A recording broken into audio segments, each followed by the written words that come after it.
안녕하세요. 저는 한 식품회사를 경영하고 있는 40대 후반입니다. 한때는 그 식품회사에서 사직을 권고받았어요. 한마디로 잘렸죠. 억울함 속에 절망했던 순간들도 있었지만 지금은 그 회사를 책임지고 있으니까 인생 역전이 된 셈입니다. 오늘은 제 인생이 역전하게 된 기막힌 인연과 운명에 대한 얘기를 들려드리고 싶어서 이렇게 펜을 들었습니다. 보통 사람들이 그러더군요. 할머니 손에 자란 애들은 너무 오냐오냐 키워서 버릇이 없다고 말이죠. 그럴 수도 있어요. 우리 할머니만 해도 절 애지중지 기르셨으니까요. 하지만 그거 아세요? 할머니 손에 자란 아이들은 사랑을 듬뿍 받았기 때문에 남을 사랑할 줄 알고 늘 잘한다고 응원을 받고 컸기 때문에 잠깐의 시련도 잘 극복한다는 사실을요. 우리 할머니는 늘 절 그렇게 키우셨어요. 넘어지더라도 곧 일어서면 되는 것이고 지금 많이 아프면 나중에 반드시 웃는 날도 있다고 말씀하셨습니다. 그건 저에게 주신 가르침이기도 했지만 할머니 자신에게 던지는 위로이기도 했습니다. 사실 할머니는 사랑을 많이 받고 산 인생은 아니었어요. 이따금 할머니 사촌분들의 얘기를 들어보면 엄격한 아버지 밑에서 숨도 못 쉴 정도로 힘들게 자랐고 정해준 대로 시집을 가서도 자기 주장 한번 제대로 못 펼치고 살았다고 합니다. 그 시절 여자들의 인생을 굳이 언급하지 않아도 충분히 짐작이 가고 남아요. 아들을 못 낳는다는 이유로 쫓겨나다시피 한 뒤에는 어린 딸을 안고 또 힘겹게 사셨고요. 딸이라도 잘 살아주었더라면 할머니의 고단함도 조금 보상받았을 텐데 그 딸은 뜻하지 않게 임신을 하고 출산을 한 뒤 10년 만에 뒤늦은 결혼식을 했습니다. 우여곡절은 있었지만 밝은 미래를 꿈꾸면서 떠난 신혼여행길에서 딸과 사위는 모두 사고를 당해 목숨을 잃었답니다. 그 딸이 우리 엄마입니다. 딸 팔자는 엄마 닮는다고 하더니 자신의 박복한 팔자 때문에 딸을 잃었다고 할머니는 평생 가슴 아파하셨습니다. 제가 조금이라도 아프면 혹여 자신의 박복함이 손자에게까지 대물림 될까봐 노심초사하셨고 제가 하는 일이 잘 풀리지 않으면 역시 자신의 팔자 때문에 그렇다고 자책하셨어요. 매해 부모님 제사를 손수 지내시면서도 항상 미안하다고 말씀하시면서 눈물을 글썽이셨습니다. 평생 우셨는데도 아직 마르지 않은 할머니의 눈물은 제 심장을 타고 흘러내렸어요. 그럴수록 전 할머니의 자책이 기우였음을 증명해 보이려고 더 열심히 공부했고 노력했습니다. 그래야 우리 할머니의 고단한 인생이 조금이라도 보상받을 수 있을 거라 생각했어요. 할머니는 꽤 부유한 집안에서 자랐다고 했습니다. 한때는 택시 20대가 넘는 운수회사 외동딸이셨대요. 외동딸이니까 사랑을 듬뿍 받았을 것 같지만 어머니가 일찍 돌아가시고 엄격한 아버지 손에 자라다 보니 항상 외로웠다고 하셨습니다.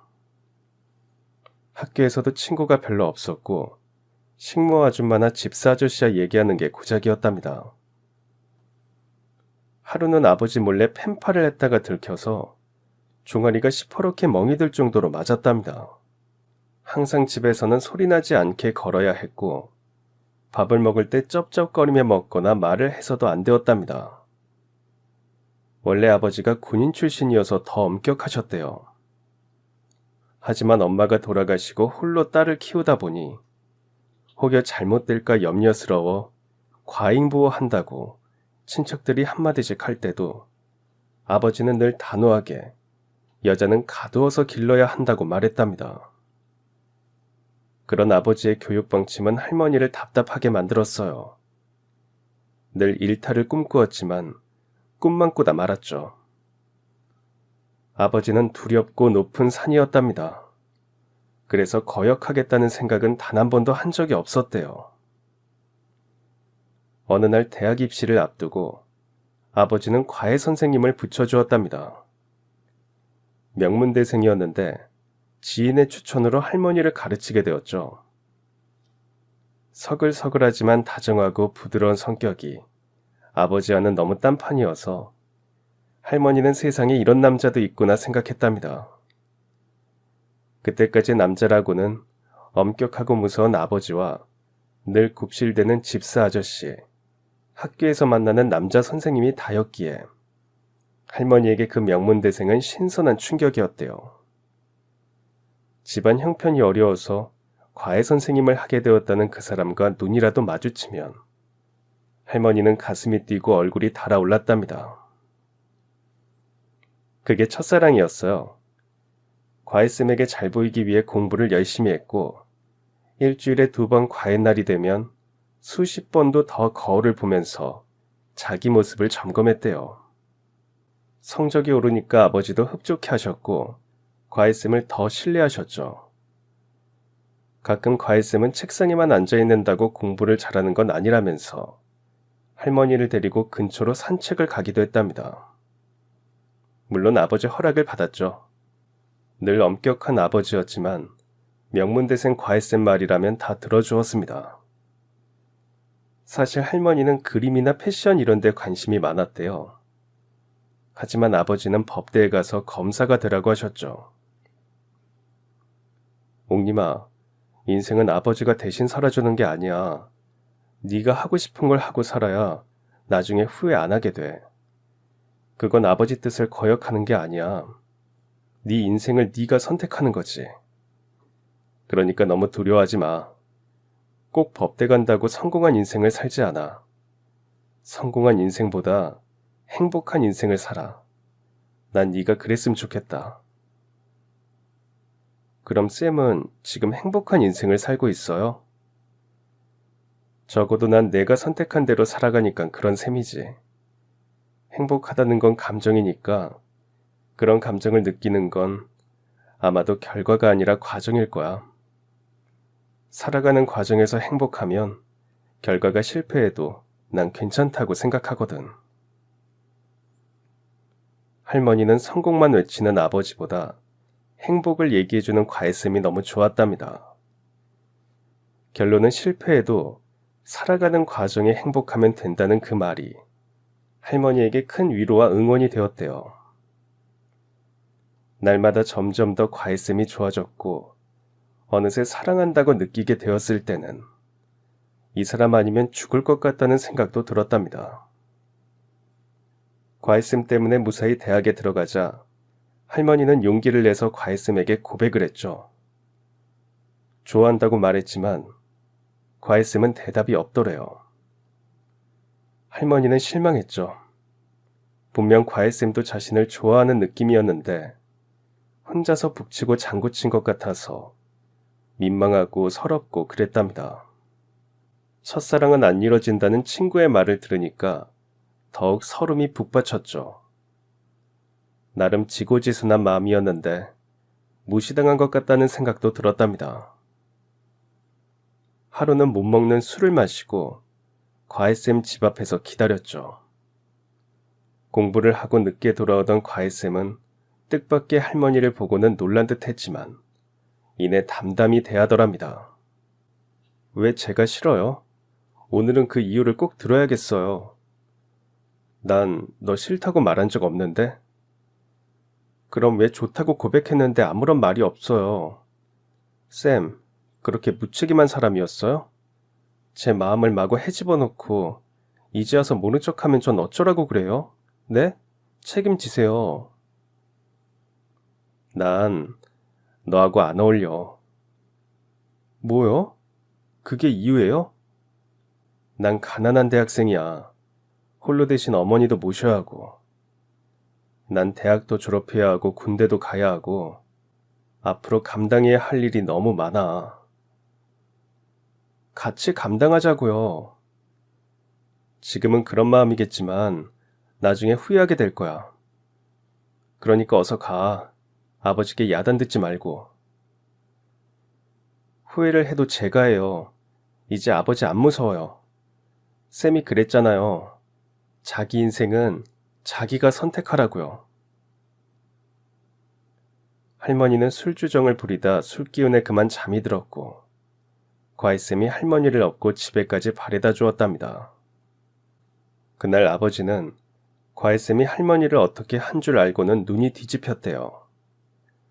과외쌤의 뺨을 때리고 벽에 걸어둔 묶음을 꺼내서 후려쳤답니다.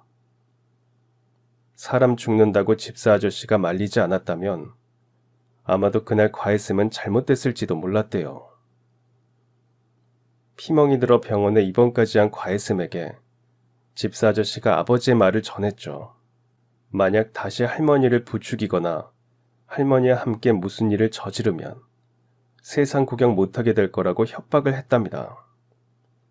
그리고 병원비와 돈을 봉투에 담아주었대요. 먹고 떨어지라는 거였죠. 그 사실을 알게 된 할머니는 과외쌤이 너무 걱정돼서 필사적으로 집에서 탈출했답니다. 과외쌤을 찾아가서 도망가자고 애원했고요. 잠시 망설이던 과외쌤은 그렇게 할머니와 야반도주를 했습니다. 그땐 이판사판이었답니다. 홀로 계신 어머니가 마음에 걸렸지만 과외쌤은 할머니 손을 잡았대요. 하지만 멀리 못 가서 둘은 잡혔답니다. 아버지 앞에 끌려갔죠. 아버지는 할머니가 보는 앞에서 과외쌤을 무참히 짓밟았답니다. 과외쌤은 아무 잘못이 없다고 아버지에게 매달리며 울던 할머니는 결국 헤어지겠다고 얘기했답니다. 할머니는 자기 때문에 과외쌤이 잘못될까 무섭고 두려워서 마음을 접기로 했죠. 할머니의 시린 첫사랑 얘기는 할머니 입을 통해서 들은 건 아니에요. 친척분들에게 간간히 들었다가 제가 조금씩 조각을 맞춰본 겁니다. 한편의 영화 같기도 했고 이룰 수 없는 사랑의 주인공들 같아서 마음이 아팠던 기억이 납니다. 그렇게 한 사람에게 모든 것을 다 주었기에 할머니는 다시 누군가를 진심으로 사랑할 수 없었을지도 모릅니다. 과외쌤과 헤어지고 집안끼리 정해준 대로 결혼을 했죠. 그 지역에서는 유지였대요. 할머니 집안도 나름 부자였지만 그보다는 더 부자였고 국회의원도 나온 집안이었답니다. 할머니는 그렇게 집안에 대한 자부심으로 똘똘 뭉친 홀시어머니와 일본 유학까지 다녀왔지만 특별한 직업 없이 놀고 먹는 남편을 모시며 살았답니다. 집에 일하는 가정부가 있어도 할머니는 새벽같이 일어나 시어머니와 남편의 밥을 지었죠. 시집가서 6개월은 거추장스런 한복을 매일 입어야 했고요. 워낙 손님들이 많이 오는 집이다 보니 많을 때는 하루에 10번 이상 손님상을 봐야 했대요. 소소한 반찬은 물론 안주거리도 직접 해와서 만들어 올렸답니다. 시어머니는 칭찬에 늘 인색하신 분이셨대요. 아무 말이 없는 게 최고의 칭찬이셨죠. 그렇다고 잔소리를 하는 것도 아니었대요. 불만이 있으면 아예 무시하고 며칠씩 말을 안 하니까 할머니는 더 힘이 들었답니다. 말을 해야 무엇이 잘못되었는지 알고 고칠 텐데 도통 입을 다물고 있으니까 혼자서 잘못된 곳을 찾아내는 게 어려웠죠. 그렇다고 남편이 다정하게 할머니를 대해주는 것도 아니었답니다. 늘 문학을 하는 사람들과 어울려 다니면서 밤늦게까지 술을 마시다 외박하는 일이 잦았대요. 가끔은 무슨 영화를 찍겠다고 밤새 시나리오를 쓰다 새벽에 잠이 들었고 하루 종일 잠만 자다가 밤이 되면 나가기도 했답니다. 남편 얼굴 볼 일이 없었답니다. 시어머니는 왜 애가 안 들어서냐고 닥달이셨지만 할머니는 아무 말도 못한 채 혼자 소가리를 했죠. 그러다 결혼 3년 만에 임신을 했는데 시어머니가 태몽을 꾸셨답니다. 탐스러운 목련이 가득 피어있는 숲길을 걸었다고 하더랍니다. 하지만 꽃 태몽은 딸이라며 시어머니는 좋아하지도 않으셨대요. 출산을 했는데 딸이었죠. 아들이 아니니까 딸은 찬밥 취급을 받았습니다. 남편도 건성으로 아이 얼굴 한번 쳐다보고는 바쁘다며 며칠씩 집에 들어오지 않았죠. 딸은 자기 처지를 알았는지 잘 울지도 않더래요. 오히려 서러워서 온 건 할머니였죠. 자신도 이 집에서 환영받지 못하는 존재인데 딸마저 그런 것 같아서 마음이 참 아팠답니다. 그러던 어느 날 애 우는 소리에 깜짝 놀라 나가보니 남편이 웬 여자를 데리고 들어왔는데 그 여자의 손에 갓난아이가 안겨 있었대요. 시어머니는 버선발로 달려나가서 여자를 맞았죠. 드디어 대를 이을 귀한 아들을 보게 되었다고 좋아하면서 여자를 안방으로 데리고 들어갔답니다. 아들을 안고 나타난 남편의 첩은 본처였던 할머니를 밀어내고 시어머니의 사랑을 한몸에 받았답니다. 시어머니는 첩이 몸조리를 할 수 있도록 안방까지 내주었죠. 딸을 낳았다고 사람 취급도 안 하던 시어머니와 남편의 모습을 보면서 할머니는 절망했고 딸에게 너무 미안해서 울음을 삼켰답니다. 첩에게 먹일 미역국을 끓이는 것도, 첩의 속옷과 첩 아들의 똥기저귀를 빠는 것도 모두 할머니 차지가 되었습니다. 시어머니는 일부러 가정부를 내보내고 모든 집안일을 할머니에게 시키셨죠. 대를 잇지 못한 며느리는 조강지처라고 해도 소용없다는 뜻이답니다. 대놓고 나가라고는 말은 못하니까 그런 식으로 할머니를 압박했답니다. 그 무렵 할머니 친정이 망했답니다. 운수회사가 부도가 났대요. 아버지는 빚쟁이에게 쫓겨 소식을 알 수 없었고 모든 재산은 이미 다른 사람 손에 넘어가 버렸죠. 그 사실을 안 시어머니는 더 노골적으로 할머니를 구박했고요.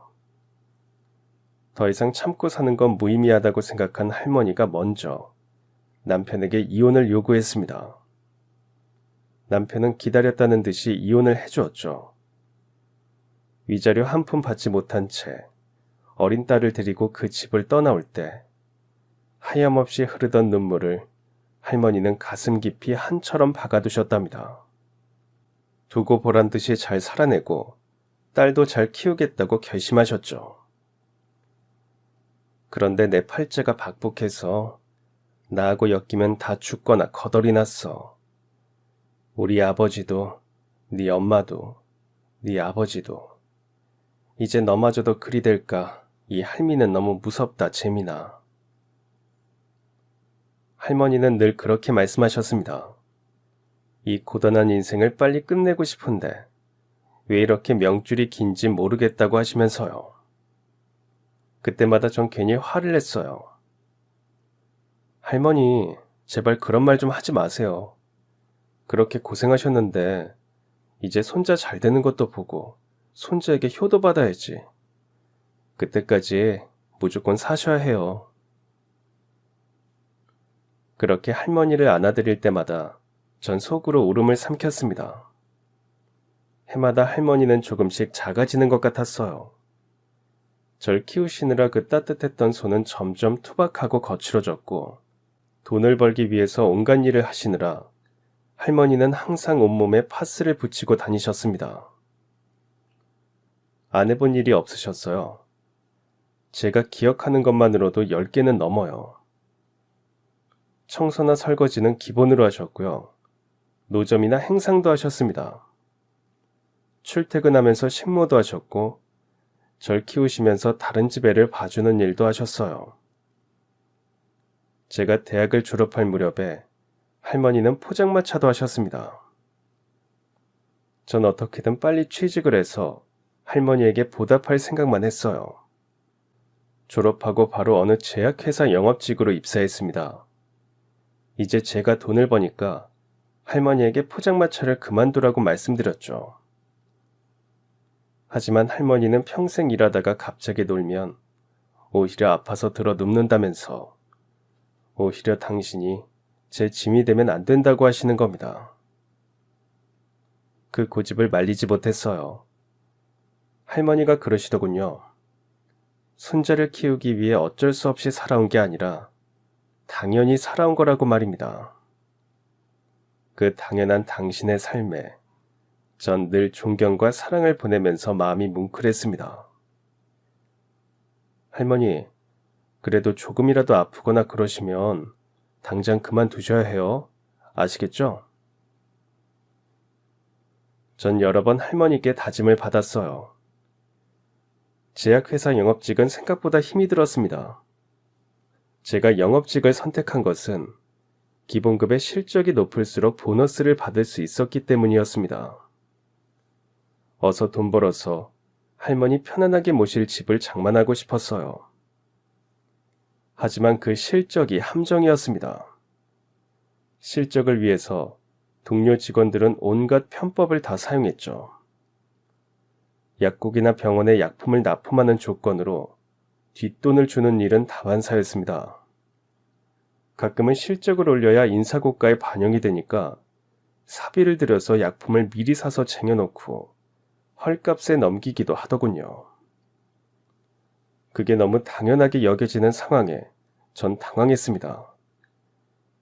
혼자 거부했더니 고고한 척한다고 대놓고 무시하거나 소외를 시켰습니다. 인사고가도 안 좋았고 매번 승진해서 미끄러졌습니다. 부당하고 부패한 조직 문화에 염증을 느꼈지만 어디에 항변조차 할 수 없었어요. 절이 싫으면 중이 떠나야지 하며 비꼬는 직원들을 보면서 전 회사를 때려치웠습니다. 하지만 할머니께는 차마 말씀을 드리지 못했어요. 드디어 손자가 취직했다고 아는 분들마다 붙잡고 자랑을 하시는데 찬물을 끼얹을 수는 없었습니다. 매일 출근하는 척 집을 나와서 취직 자리를 알아보는 것도 쉽지 않았어요. 여기저기 배회하다가 차라리 며칠 머리라도 식힐 생각으로 등산을 나섰습니다. 그런데 하필 그날 한방눈이 내렸어요. 분명 일기예보엔 눈이 온다고는 하지 않았는데 낭패였습니다. 익숙한 길도 아니었고 드문드문 이정표를 따라 산을 오른 탓에 어떻게 내려가야 할지 난감했어요. 올라오다 본 암자가 기억나서 일단 방향을 정해서 산길을 내려가는데 어디선가 살려달라는 소리가 들리는 겁니다. 달려가 보니 웬 어르신이 눈길에 미끄러지신 듯 언덕 아래 쓰러져 계셨어요. 다리를 다치신 듯 했습니다. 그분을 업고 산길을 더듬더듬 내려갔죠. 한 치 앞도 보이지 않는 눈바람 속에 숲길을 헤매다가 겨우 암자를 발견하고 들어갔습니다. 어르신은 다리 위에도 다행히 크게 다친 곳이 없었습니다. 주지스님께 눈이 그칠 때까지만 있겠다고 말씀드리고 할머니께 연락을 하려고 핸드폰을 열었지만 전파가 터지지 않았습니다. 할머니가 걱정하실 것 같아서 불안했는데 암자 안에 일반 전화가 있다고 하더군요. 할머니는 갑자기 무슨 산행을 하느냐고 걱정하셨어요. 회사 일로 잠깐 갔다고 거짓말을 했습니다. 어르신께도 댁에 연락하시라고 했더니 연락할 사람도 없고 걱정할 사람도 없다는 겁니다. 왠지 그 말이 가슴 아파서 어르신을 찬찬히 보았죠. 혼자 등산 오셨어요? 내 평생 처음 산을 탔어요. 이 나이가 돼도 마음이 심란하고 그래서요. 그렇게 말하면서 어르신은 이내 잠이 드셨습니다. 잠든 모습에서 모진 세월의 풍파가 느껴졌습니다. 어떤 삶을 살아오셨을까 하는 약간의 관심과 저 나이가 되어도 마음이 심란해지는 이유는 뭘까 혼자서 생각했어요. 암자마당에 눈이 쌓이는 걸 보면서 덩달아 마음이 스산했습니다. 눈이 그치고 어느 정도 산길이 녹기까지 꼬박 이틀을 암자에 갇혀 있었어요. 제 평생 가장 편안한 날이었고 어르신도 평생 가장 달게 잠을 잤다고 하셨습니다. 새벽부터 쌀이 빗자루를 들고 암자마당을 열심히 쓸다 보니 온갖 잡생각도 다 사라지더군요. 암자에서 준 밥과 국과 김치뿐인 밥상도 세상에서 가장 맛있었습니다. 어르신이 다리 때문에 움직이지 못하시니까 제가 어르신 새순물을 직접 떠다 드렸어요. 발이 퉁퉁 부어올라서 힘들어 하셨지만 견딜만 하다고 하시는데 산을 내려가면 병원부터 가보라고 말씀드렸죠. 그런데 자넨 무슨 심란한 일이 있어서 산에 온 건가? 어르신은 제 얼굴에 쌓인 근심을 읽으신 듯 물었습니다. 전 그동안 회사에서 일어났던 일들을 털어놓았습니다. 평소 남들에게 속마음을 잘 말하는 편은 아닌데 이상하게 어르신에게는 술술 털어놓게 되더군요. 어르신은 가만히 제 얘기를 들으시기도 하고 가끔 고개를 끄덕이시면서 저를 지그시 쳐다보셨습니다. 물론 어르신은 당신의 얘기는 끝내 안 하셨어요. 그냥 제 얘기를 다 들으시고 말없이 등을 두드려 주셨습니다. 잘했다는 뜻 같기도 하고 앞으로 잘 될 거라는 격려 같기도 해서 많은 위로가 되었습니다. 전 할머니 손에서 자라서 그런지 어르신들과 있으면 참 편하고 좋습니다. 어르신들은 그저 쳐다만 봐주시는데 그 눈빛에서 위로받고 치유받는 느낌이 들어요. 긴 세월 속에서 부대끼고 살아오신 그분들의 삶의 내공이 저절로 저에게 전달되는 것 같기도 하고요. 먼저 삶을 살아내신 그 용기와 지혜로움은 등을 두드려주는 손길에서도 전달되었습니다.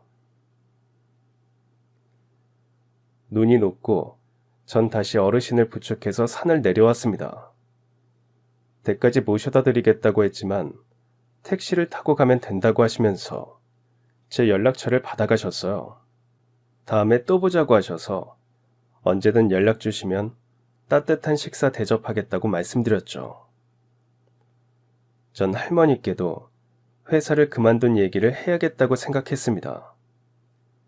다시 시작한다는 것은 상황의 문제가 아니라 마음의 문제라고 하신 어르신의 말씀을 되새겼어요. 그런데 며칠 뒤 한 통의 전화를 받았습니다. 모 식품회사 인사과라고 하는데 절 영업부 과장으로 스카우트하고 싶다는 겁니다. 이게 무슨 소린가 어리둥절했습니다. 일단 만나자고 해서 약속 장소에 나갔습니다. 알고 보니 그 식품회사 회장님이 바로 산에서 만났던 어르신이었습니다. 제가 부당함을 참지 못하고 회사를 그만두었다는 말에 회장님은 이런 직원이 회사에 꼭 필요하다고 강조하셨다는 겁니다. 인사팀 직원은 회장님과 무슨 사이냐고 넌지시 묻기까지 했죠. 회장님이 친히 전화까지 주셨어요. 회장님, 부족한 저에게 이렇게 좋은 기회를 주셔서 감사합니다. 정말 열심히 일하겠습니다. 내가 고맙지. 그 산길에서 자네가 아니었으면 난 벌써 황천길 가지 않았겠나. 그리고 우리 회사에 와준다고 하니 더 고맙고 부디 처음 마음먹었던 그 진심 잊지 말고 열심히 일해주게. 세상에는 허투루 되는 인연은 없다고 하더니 그 말이 맞는 것 같았습니다. 전 새삼 인연의 소중함을 느꼈어요. 할머니도 제 말을 들으시고는 정말 감사한 분이시라고 하셨죠. 그렇게 전 식품회사 영업팀 과장으로 출근했습니다. 하지만 이미 회사 내에 제가 회장님 낙하산이라는 소문이 파다하게 나 있었습니다. 특히 회장님의 양아들이라는 상무는 첫 출근부터 절 부르더니 위아래를 훑어보면서 회장님과 어떻게 아느냐고 따지고 들었어요. 앞으로 지켜볼 테니까 조심하라는데 제가 뭘 조심해야 할지 모르겠더군요. 영업부서 직원들은 혹여 제 앞에서 말을 잘못했다가 회장님 귀에 들어갈까 조심하면서 은근절 소외시켰습니다. 제가 업무를 파악하려고 하자 부장은 그냥 나대지 말고 얌전히 사무실이나 지키라는 겁니다. 영업하는 사람이 사무실을 지키는 건 말이 안 되는 소리였죠. 일단 거래처부터 살펴보기로 했습니다. 회사 제품은 유제품과 간식료, 라면류와 즉석식품 정도로 나뉘어져 있었습니다. 대형마트부터 소규모 슈퍼까지 납품을 하고 있었죠. 일주일 정도 살펴본 결과 역시 여기도 온갖 편법이 난무했습니다. 영업사원마다 맡은 지역이 있었는데 실적을 올리기 위해서 단가 이하로 제품을 납품하거나 실적을 채우려고 사비로 제품을 사두는 것도 다반사였어요. 심지어 신제품 홍보 행사 때는 마트나 슈퍼에서 좋은 자리를 선점하기 위해 책임자에게 돈을 주는 것은 물론 온갖 심부름도 다 했습니다. 심지어 마트 책임자의 애들 등하원을 대신 시켜주기도 하고 온갖 집안 행사의 운전기사처럼 모시고 다니기도 했습니다. 그야말로 집사나 하인처럼 굴었어요. 그런 것들이 회장님의 경영 철학과는 다르다고 판단했습니다. 전 용기를 내어 그동안 관행처럼 해오던 이런 부당한 일들을 모두 없애야 한다고 부장님과 상무님께 건의를 했어요. 김 과장, 너 영업직들 이런 거 몰라? 그쪽 회사에서도 그랬을 거 아냐. 이 바닥 관행이야, 관행. 네가 뭔데 부당하니 편법이니 그딴 소리래? 그럼 우린 부당하고 편법만 일삼는 사람들이야? 어? 어디서 개빼다기 같은 게 나타나서 난리야. 지금 너 회장님 믿고 까부는 거야? 낙하산 주제에 봐줬더니 이게 어디서 천지분간도 못하고 말이야. 오늘부터 외근 나가지 말고 전화나 받아. 영업직은 회사의 최일선에서 뛰는 행동대장들이었고 회사의 매출에 절대적으로 기여하는 공신들입니다. 그들의 발끝에서 회사의 운명이 왔다 갔다 하기도 합니다. 그리고 모든 영업직들이 다 그렇게 부당한 일을 하거나 편법을 쓰는 것도 아니고요. 그런데 이 회사의 관행 앞에서 전 또 한 번 좌절을 느꼈습니다. 그때 회장님은 해외 생산 공장을 시찰하러 출장 중이셨어요. 회장님이 비운 사이 양아들 상무가 회사 일을 좌지우지하고 있었는데 영업팀 부장과 짜고는 뭔가 일을 꾸미는 것 같았습니다. 하지만 제가 더 이상 항변할 수도 없었고 혼자서 관행을 바꾼다는 건 거의 불가능했어요. 부장은 날마다 그만두라고 종용했어요. 오늘도 출근했냐고 조롱 섞인 말투로 언제 그만둘 거냐고 물었습니다. 전 이대로 물러날 수 없다고 생각하고 버텼습니다. 회장님이 절 이 자리에 앉히셨을 때는 뭔가 기대하시는 게 있다고 믿었어요. 하지만 상무까지 절 불러서는 회장님 오시기 전에 그만두면 퇴직금의 1년치 월급을 더 얹어서 주겠다고 회유까지 했어요. 설상가상 할머니가 갑자기 뇌경색으로 쓰러지셨습니다. 왼쪽 몸이 마비가 되면서 반신불수가 되셨어요. 할머니를 입원시켰지만 회사 때문에 간호를 할 수 없었습니다. 간병인을 붙였는데 간병비만 한 달에 몇백만 원이 넘게 들어갔습니다. 거기에 치료비와 병원비까지 합치면 제 월급으로는 어림도 없었어요. 결국 밤에는 대리운전을 하면서 돈을 벌어야 했죠. 그땐 정말 사는 게 지옥 같았습니다. 전 회사에서 거의 투명인간이었어요. 정신적인 스트레스가 장난이 아니었지만 전 회장님이 오시면 이 모든 상황이 정리될 거라고 믿었습니다. 하지만 회장님의 귀국이 계속 늦어졌습니다. 해외 생산 라인에 문제가 생겼다고 하더군요. 결국 전 생각다 못해서 회사 감사팀에 진상조사를 요구했습니다. 하지만 이미 상무에게 포섭된 감사팀은 제 요구를 묵살했습니다. 상무가 이제 곧 사장이 될 거라는 소문이 파다했는데 누가 감히 상무의 눈밖에 날 짓을 하겠어요. 영업팀 부장이나 직원들도 상무와 짜고 뇌물을 받고 편의를 봐주는 게 하루 이틀이 아닌 듯 했죠. 전 결국 회사에서 잘리다시피 사직을 당했습니다. 퇴직금이라도 받아야 할머니 병원비를 낼 수 있었으니까요. 하지만 그날 할머니는 돌아가셨습니다. 또 회사를 그만두었다고 하면 걱정하실 게 뻔하니까 잠시 휴직하고 할머니 병간호를 하겠다고 둘러댈 작정이었어요. 제가 거짓말을 잘 못해서 금방 탄로가 날 것 같아 혼자 연습도 했죠. 그런데 할머니는 제 병간호 한번 제대로 받지도 못하신 채 눈을 감으셨습니다. 단 며칠만이라도 손자 간병이라도 좀 받고 가시지. 도대체 이게 말이 되냐고 할머니를 부둥켜 안고 울었지만 할머니는 아무런 말씀이 없으셨어요. 그런 회사에 무슨 미련을 두고 그렇게 버텼는지 뒤늦은 후회가 밀려왔습니다. 차라리 회사 그만두고 할머니 간호나 했더라면 원통하지는 않았을 것을. 모든 것이 다 무너지는 것 같았습니다. 평생 고생만 하다 가신 우리 할머니, 마지막 가시는 길이라도 잘 해드리고 싶었어요. 퇴직금으로 장례를 치렀습니다. 올 사람도 별로 없고 울어줄 사람도 별로 없지만 할머니 외롭지 않게 크고 화려한 장례식을 해드리고 싶었습니다. 최대한 밝게 웃으시는 사진으로 영정 사진을 만들어 한가운데에 놓았어요. 이럴 줄 알았으면 할머니와 사진도 많이 찍고 여행도 많이 다니고 할 것을.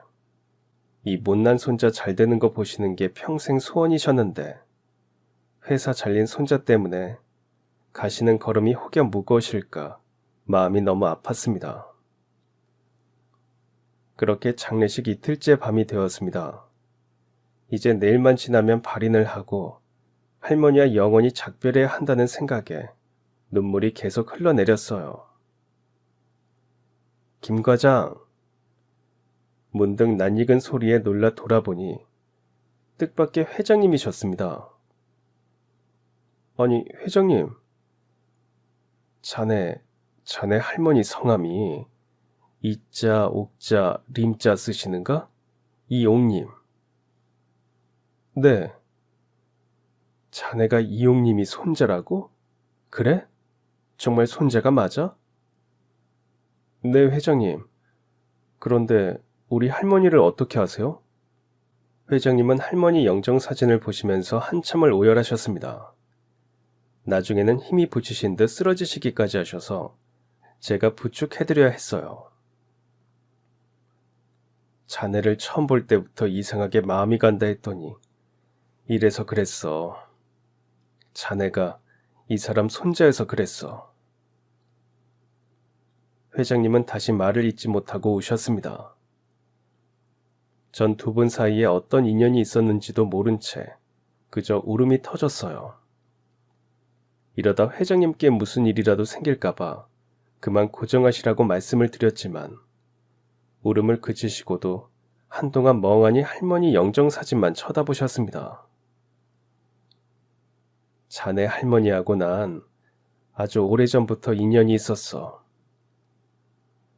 그렇게 회장님은 너무 가슴 아파서 꼭꼭 숨겨두었던 오래전 일을 저에게 털어놓으셨습니다.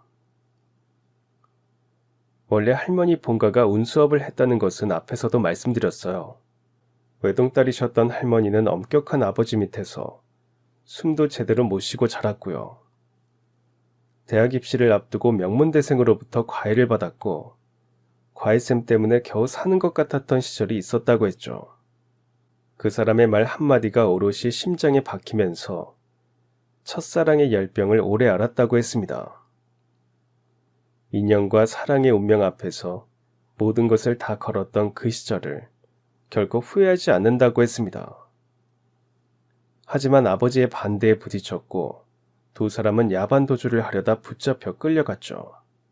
할머니는 아버지에게 무참히 짓밟히는 과외쌤을 보면서 제발 그 사람을 살려달라고 애원했다고 했습니다. 그렇게 하늘이 무너지는 이별을 했고 할머니는 정해진 곳에 시집을 갔지만 평생 과외쌤을 잊지 못했고 늘 그리워하며 살았고요. 자네 할머니 과외 선생이 나였어. 회장님은 울먹이며 겨우 말을 내뱉었습니다. 홀어머니를 모시고 어렵게 살던 명문대생은 스스로 학비를 벌기 위해 과외를 했답니다. 첫날 과외를 갔을 때 단아하면서도 묘하게 시선을 끄는 여학생을 보고 심장이 너무 방망이질을 해서 어떻게 수업을 했는지 기억도 안 났대요. 첫눈에 반한다는 말을 믿지 않았는데 회장님은 그날 그 여학생에게 첫눈의 운명을 빼앗겼죠. 하지만 겉으로 내색할 수 없었답니다. 그 마음을 들키는 순간 과일을 잘릴 수 있었으니까요. 군인 출신 아버지의 엄격함에 여학생은 늘 주눅들어 살았죠. 그 여학생이 조금이라도 길을 펴고 살 수 있기를 바라면서 몰래 산책도 나가고 많은 얘기를 주고받으면서 점점 커져가는 마음은 어쩔 수 없었답니다. 여학생이 대학에 합격한 뒤 고백을 받았을 때 너무 기뻐서 하늘을 날아갈 것 같았지만 곧 현실을 알았대요. 홀시어머니의 가난한 고학생과는 어울리지 않는 사람이었죠.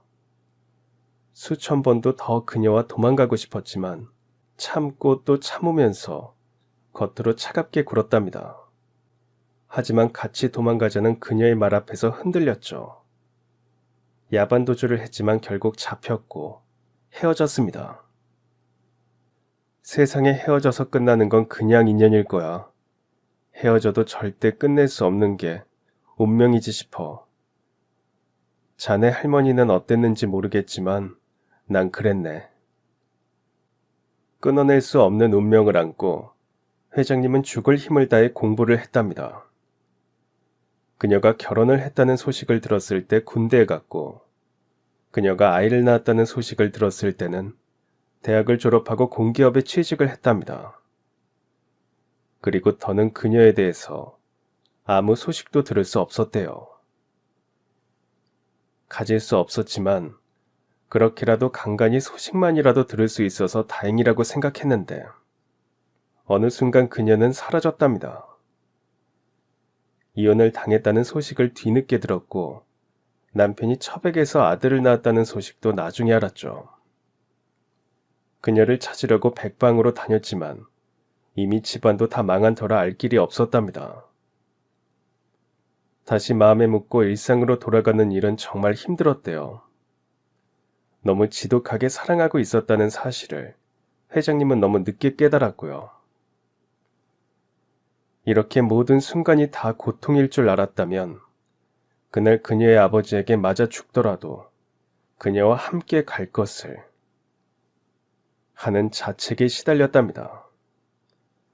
회장님의 일생을 송두리째 흔들어 버린 그녀, 우리 할머니. 회장님은 할머니를 다시 가슴에 묻은 채 공기업을 그만두었답니다. 안정적이었지만 회사 생활이 회장님의 적성이 맞지 않았대요. 그렇게 오랜 고민 끝에 손맛 좋은 어머니와 함께 식당을 차리셨답니다. 모든 사람에게 간단하지만 배부른 한 끼를 선사하고픈 회장님의 생각을 조금씩 실천에 옮기셨죠. 직접 요리사 자격증을 따고 메뉴 개발을 하면서 식당에 몰두했답니다.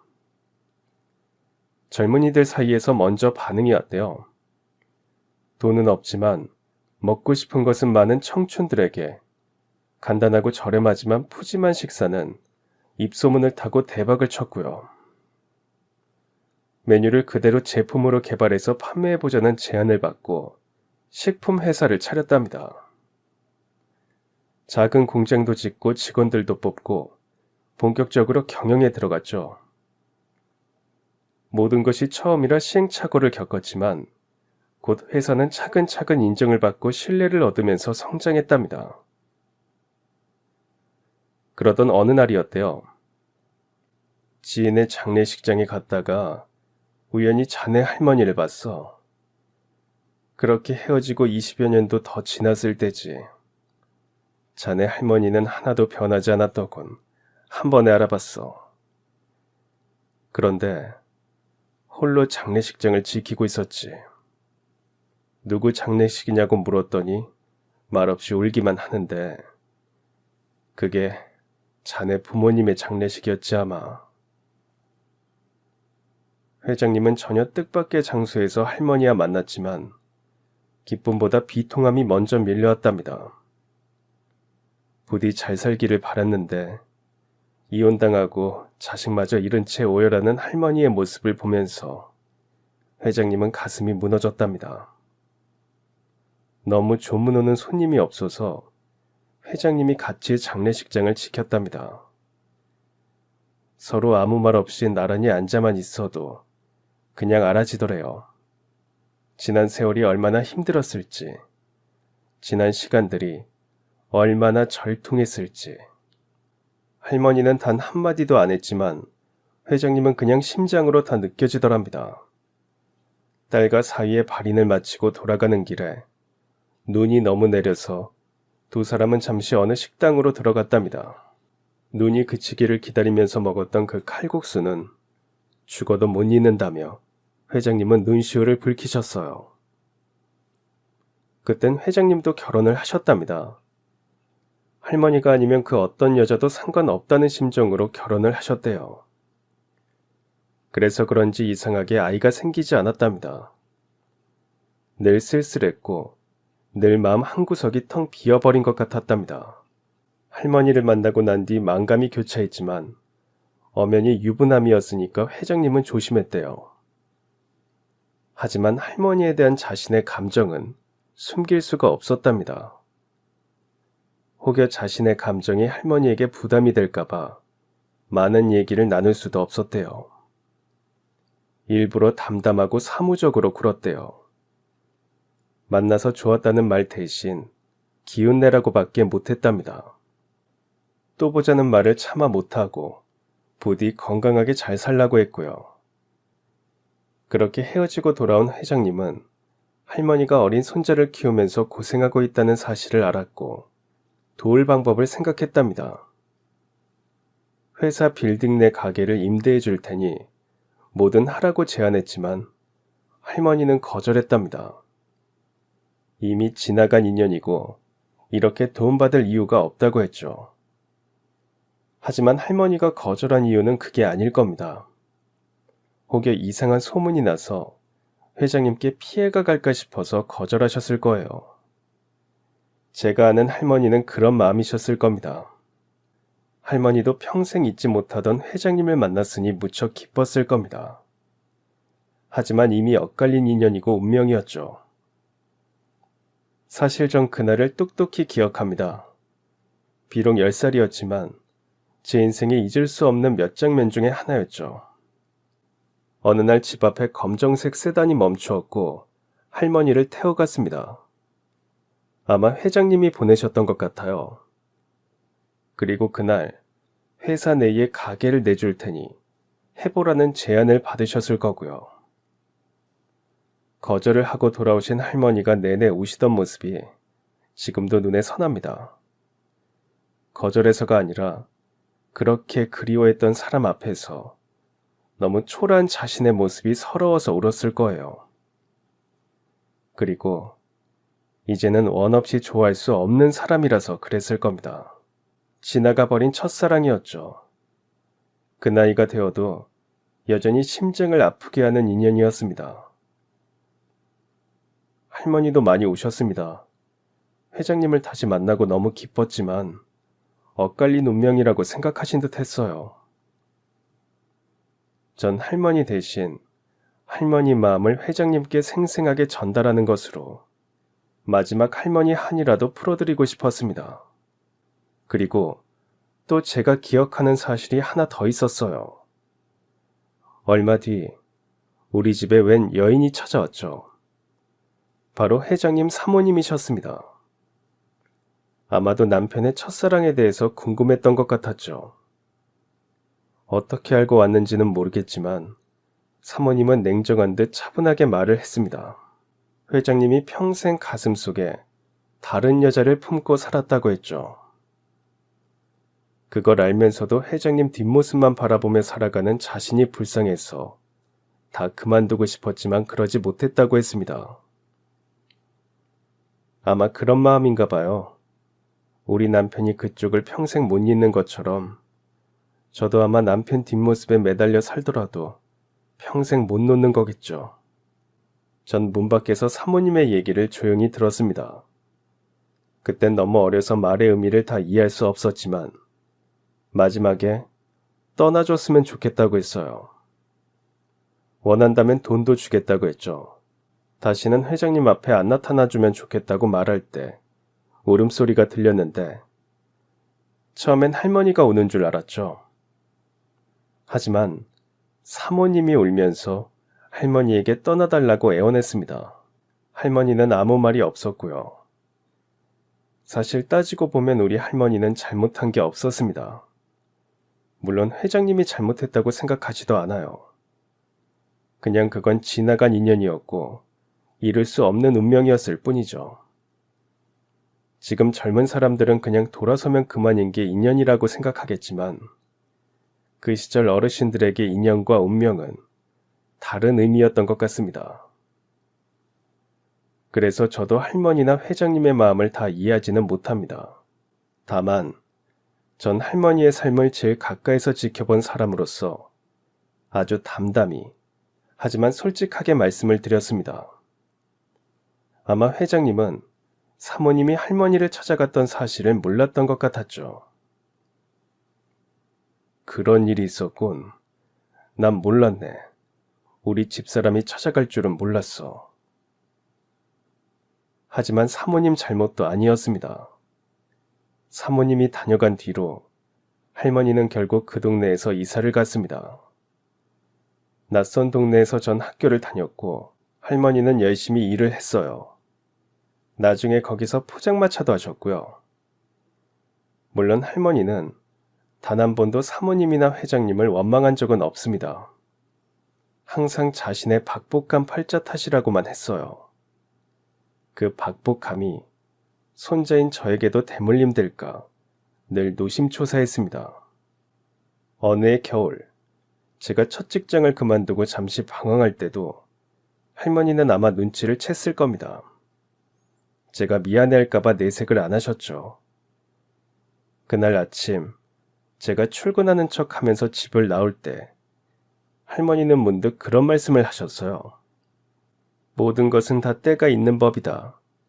지금 좋다고 해서 평생 좋은 것도 아니고 지금 힘들다고 평생 힘든 것도 아니야. 살아보니까 인생은 춥다가도 따뜻해지더라. 나중에는 웃으면서 얘기할 날도 올 거야. 갑자기 왜 그런 말을 하세요? 심란하게. 그냥 그렇다고. 그리고 넌 그 좋은 나이에 연애는 안 하냐? 여자도 좀 만나고 그래. 맨날 우중충하게 그러고 살지 말고. 그것도 인연이 있어야 만나죠. 인연도 운명도 한순간에 왔다가 한순간에 가버린다. 눈 크게 뜨고 잘 찾아봐. 왜 그런 말씀을 하실까 생각하며 산을 올랐습니다. 갑자기 한방눈이 내려서 길을 잃고 헤맬 때 회장님을 발견하고 함께 암자로 들어갔죠. 그땐 몰랐는데 나중에 생각해보니까 저와 회장님도 이미 서로가 모르는 사이에 인연과 운명으로 엮여 있었구나 싶었습니다. 물론 기막힌 인연과 운명의 끝에는 할머니가 있었죠. 그날 난 아내가 죽고 마음이 허해서 산을 가서 따내. 평생 아내를 쓸쓸하게 만들었지. 평생 마음 한 자리 주지 못했어. 보내고 나니까 후회도 밀려들고 미안하고 그렇더군. 날 얼마나 원망했을까 싶어서 갈피를 잡지 못했지. 그래서 그런지 우리 둘 사이엔 아이도 없었어. 나중에 양자를 드렸지만 그걸로 아내의 마음이 다 채워지지 않는다는 걸 알면서도 회사 일이 바쁘다는 핑계로 늘 혼자 있게 했어. 그냥 내가 너무 미워서 무작정 산에 갔다가 자네를 만났지. 평생 외롭게 지냈던 사모님은 암으로 돌아가셨답니다. 마지막에 아내 임종을 지켜본 게 고작 회장님이 남편으로서 한 일이었대요. 아내에게도 평생 마음에 묻은 할머니에게도 상처만 준 것 같아서 한순간 인생이 참 허무해지더랍니다. 하지만 그 사는 길에서 절 만난 것은 새로운 운명의 시작이었을 거라고 말씀하셨어요. 그래도 내가 자네 할머니 마지막 가는 길은 배웅할 수 있어서 얼마나 다행인지 모르네. 회장님은 염을 마치고 입건을 하기 전에 할머니 마지막 모습을 오래오래 눈에 담으셨습니다. 이제 편안히 잘 가게 이번 생에서 겪었던 모든 고통은 다 떨치고 그저 헐헐 가게. 훗날 거기서 혹시 만나면 우리 좋은 친구 하세. 잘 가시게, 옥님아. 할머니 이름을 부르시며 고개를 떨구시던 회장님 모습을 보면서 많은 생각이 들었습니다. 인연이 얼만큼 쌓이면 운명이 될까요? 그 운명이 얼만큼 깊어야 평생 가슴에 새기게 될까요? 전 아직 잘 모르겠어요. 돌아오는 길에 눈이 내렸습니다. 우리 할머니 가시는 길에 하얀 눈꽃송이가 배웅을 해주네요. 잘 가시겠죠. 그렇게 할머니 장례식을 마치고 전 다시 회사로 복귀했습니다. 회장님은 그동안 일어났던 모든 일들을 알게 되셨고 영업팀의 조직적인 편법과 부패한 문화를 뿌리 뽑기 위해서 절 영업팀의 새로운 부장으로 발령을 내셨습니다. 회사 차원으로 영업팀의 쇄신이 필요하다고 하셨고 모두 사직을 권고했지만 제가 회장님께 부탁을 드렸습니다. 직원들도 정말 하고 싶어서 그렇게 편법을 저지른 건 아닐 거라고 생각했습니다. 위에서 시키니까 어쩔 수 없이 했을 것이고 먹고 살려니까 조직 문화를 따를 수밖에 없었을 겁니다. 제가 책임지고 영업팁을 쇄신하겠다고 했어요. 부장은 미안하다고 저에게 사과를 했습니다. 부장은 해고 대신 지방으로 좌천되었고 나머지 직원들은 제가 새롭게 교육시키고 교화시키면서 관행을 완전히 바꾸었습니다. 그리고 양아들 상무는 공금 횡령한 사실까지 드러나면서 해고되었고 경찰 조사를 받았어요. 물론 파양도 되었습니다. 그렇게 10년이 흘렀습니다. 그동안 전 회장님의 수양 아들이 되었습니다. 결혼도 했고 남매도 두었고요. 회장님은 경영에서 완전히 손을 떼시면서 제가 회사를 맡았어요. 아무런 능력이 없는 제가 회장님과의 친분으로 회사를 맡는 건 아니라고 거절했지만 회장님은 저에게 회사 지분을 넘기셨습니다. 그리고 주주총회에서 만장일치로 제가 대표가 되었고요. 막중한 책임감과 부담감을 안고 전 매순간 진심을 다해서 정직하게 경영하고 신뢰를 쌓는 회사를 만들려고 노력했습니다. 어느새 중견기업을 넘어서 국내 100대 기업 안에 들어가게 되었습니다. 모든 직원이 다 같이 노력한 덕분이죠. 먹거리엔 진심과 신뢰를 담아야 한다는 회장님의 철학을 잊지 않고 늘 실천하고 있습니다. 회장님은 시골에서 낚시하시면서 유유자적 사십니다. 우리 아이들은 저보다 회장님을 더 좋아해요. 주말이면 할아버지 보러 가는 게 낙입니다. 가끔 회장님과 나란히 앉아서 낚시를 하곤 해요. 그럼 늘 그렇게 말씀하십니다. 야, 김 대표, 수양아들에서 그 수양, 그거 좀 떼자. 아주 성가셔. 참, 회장님도 수양이든 양아들이든 제가 회장님을 아버지로 모시는 건 똑같은데 형식이 뭐가 중요해요. 아, 그럼 그 회장님 소리라도 좀 하지 말든가. 맨날 회장님이야, 듣기 싫게. 네, 아버지. 전 앞으로도 그렇게 아버지와 낚시하면서 이 기막힌 인연과 운명을 잊지 않고 옛날 얘기하며 살아갈 겁니다. 감사합니다. 그럼 지금까지 사연 들어주셔서 감사합니다. 사연이 재밌으셨다면 구독과 좋아요 부탁드려요. 감사합니다. 안녕히 계세요.